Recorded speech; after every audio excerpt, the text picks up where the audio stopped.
მადლობა რომ იღებთ გადაცემაში მონაწილეობას. თქვენ საკუთარ თავზე სხვადასხვა მიმართულებით, ასე ვთქვათ, გამოსცადეთ, როგორც ცდილობს მათ შორის პროტესტში ჩართული საჯარო მოხელეების გაჩუმებას ქართული ოცნება. მოგვიყევით თქვენი ისტორიის შესახებ და რა გასწავლათ ამ გამოცდილება? მადლობა საშუალებისთვის, მოგესალმებით ყველას. და სანამ დავიწყებ ხა მე რამასწავლა, ამათ მასწავლათ, რომ შემაყვარეს უფრო მაგრად დროშა, რომელიც ჩემს უკან არის, შემაყვარეს უკრაინა, უფრო მაგრად, რომელიც აი აქ გულზე მაქვს და ქართული დროშა უფრო და უფრო გაიგვიზა ჩემში ამ პატრიოტიზმმა და მე ის ახალგაზრდობა რაც გავატარე, დავინახე, რომ ახალგაზრდებში არის ეს პატრიოტიზმი, მადლობა ბატონ ბიძინას აი ამისთვის. და მინდა ვთქვა, რომ ეს დროშა, სხვათა შორის უკრაინის დროშა, ბავშვები, რომლებიც ჩამოსული იყვნენ, დედა, მამა მოუკლეს და ატარებდი ღონისძიებებს და მათ გულს ვახარებდი, აი იმათმა მაჩუქეს ეს და ესე მომიტანეს და ეს არასდროს არ დამომიწყდება და ვატარებ სიცოცხლის ბოლომდე.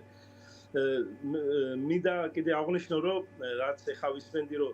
ქალბატონებისგან და ქალბატონები ძლიერები ხართ და ყოველთვის ისე გამოირჩია თან თქვენ თამარი ქვია და ეს რაღაც თითქოს დამთხევა ერთ ყველაფერი დადგმულია და აქეთ მზია ქალბატონი რომელიც არის გმირი და მინდა ყველა ქალბატონს ძლიერება და გაძლიერება და კარგი ცხოვრება რა თქმა უნდა ყველას. რაც შეეხება ჩემს სწავლებას კიდე ის რომ რეპრესიები დაიწყო ჩემზე უკვე წლების მანძილზე ეს ეხა ჩემთვის ეხა სამსახურიდან ეხა მერიაში მუშაობდი ეხა ეს წამოსვლა არ იყო რაღაცა ჩემთვის ძალიან ემოციურია რა არ გამოიწვია უბრალოდ ის გამოიწვია რომ მეგობრები იყვნენ და მეგობრებმა ისეთი რაღაც მითხეს როცა სიტყვიერად ჯერ შეთანხმება მითხეს როცა მან თავისუფლებდნენ რომ მეთქი ეს ცივილიზებული მიდგომა ისინი რო აკეთებენ და ჩემი მეგობარი დირექტორი მეუბნება რომ თქვენ რომ მოხვალ ცივილიზებულად მაშინ მოიქეცით მე არც მოსვლაზე კარგად იცი რომ მე არც მოსვლაზე ვფიქრობ არც კამებზე ვფიქრობ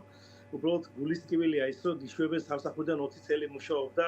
შენი ხალხისთვის, შენი ახალგაზრდებისთვის, ბავშვებისთვის აკეთებ ღონისძიებებს და ვიყავი რეჟისორიც, წამყვანიც ჩემს გუნდთან ერთად, რა თქმა უნდა, ჩემს თანამშრომლებთან ერთად 5000 ადამიანი ყველაზე გრანდიოზული ღონისძიებები იმართებოდა და ვაკეთებ ძალიან მიზერულ თანხაში, ჩამოვაყალიბეთ სინქრონული დასი, რომელიც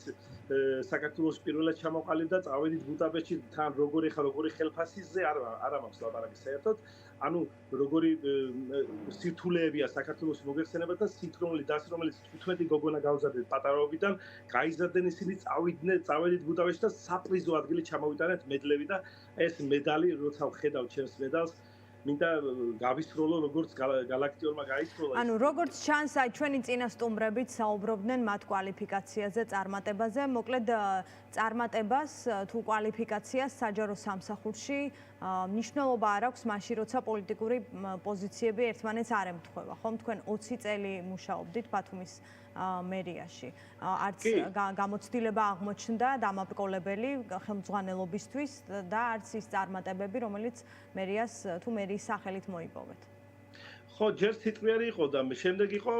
განაცხადი მოვიდა, რომ ეხა აღშენდა ახალი კინოლის სახლი, რა თქმა უნდა, მოხარული ვარ, რომ აღშენდა. კიდე როგორი აღშენდა, ეგ არ ვიცით, იმიტომ რომ ბევრი სპორტ სკოლა აღშენდა, სადაც წყალი ჩამოდის და დაზიანებებია და იმედი ეგ კარგად აღშენდა და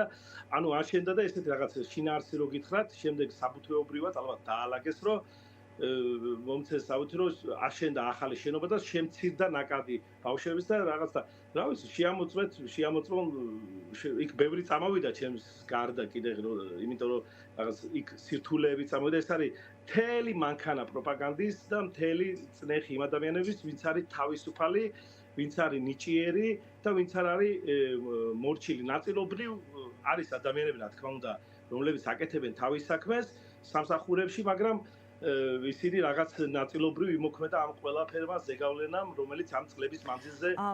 მახას როგორ ფიქრობ, რატომ არის პრობლემა საჯარო სამსახურში განსხვავებული აზრი ქართული ოცნებისთვის, ეს რაღაც მტკივნეული რატომ არის ამდენად, რომ რაღაც საფუძვლებს ფიქრობს რეორგანიზაცია შტატების შემცირებას თუ მოსწავლეების შემცირებას მიზეზად იმისთვის, რომ საჯარო მოხელეები გაათავისუფლოს. ეს რატომ არის ხელისუფლებისთვის მტკივნეული? ერთი აქვთ არ ვიცი ახლა ისინი რას ფიქრობენ მაგრამ მთლიანი შინაარსი კონცეფცია არის ის რომ ის ადამიანი რომელიც არის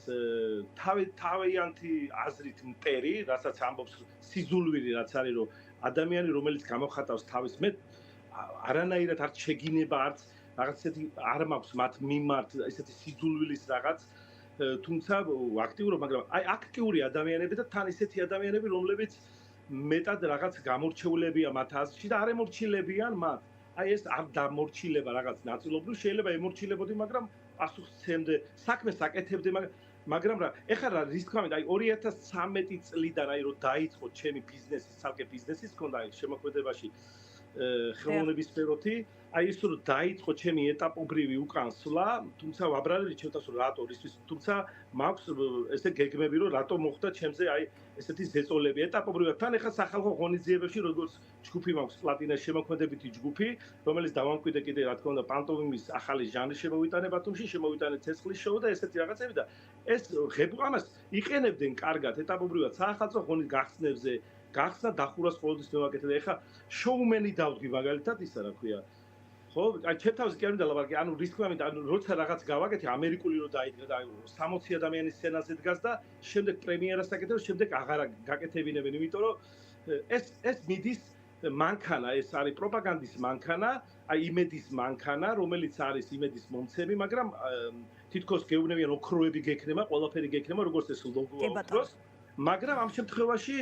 შემთხვევაში არანაირად ხალხი გძნობს რომ ხელფას სხვადასხვა მიმართულებით, სხვადასხვა ფორმით ცდილობენ რომ კი ბატონო. ხო, ეს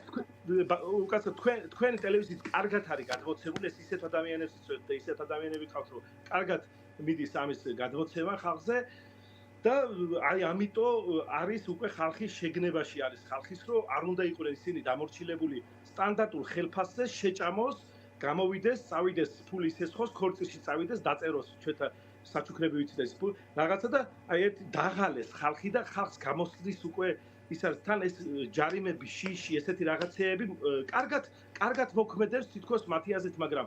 ამას ყველაფერს მოყვება უკუ რეაქცია აი თითქოს ხო კი ბატონო მადლობა მალხას და ბოდიში ერთავს ვიტყოდი მოკლედ დიახ მოკლედ ვიტყვი რომ აი ესეთი სვისტოკები მაქვს ჩადებული აუცილებლად დღეს არის ბათუმში ახალგაზრდები იკრიბება სტუდენტები იკრიბება რა თქმა უნდა ყველა ასაკის ადამიანი დროშები წამოვიღოთ ქართული დროშები აი ესეთი სასტვენები და რა თქმა უნდა იძებნება პოლიციას ესეთი პერფორმანსი მინდოდა ხა დროში ვერ ვეტევი რა კი ბატონო დრო აღარ გვაქვს ანუ დღეს ასევე პროტესტისთვის ემზადებით ბათუმში ამის თქმა გინდოდა კი ბატონო ყველას ყველა გამოვიდეს აბსოლუტურად ვინც არის რა თქმა უნდა სიმართლის ხარეს და მადლობა მალხაზ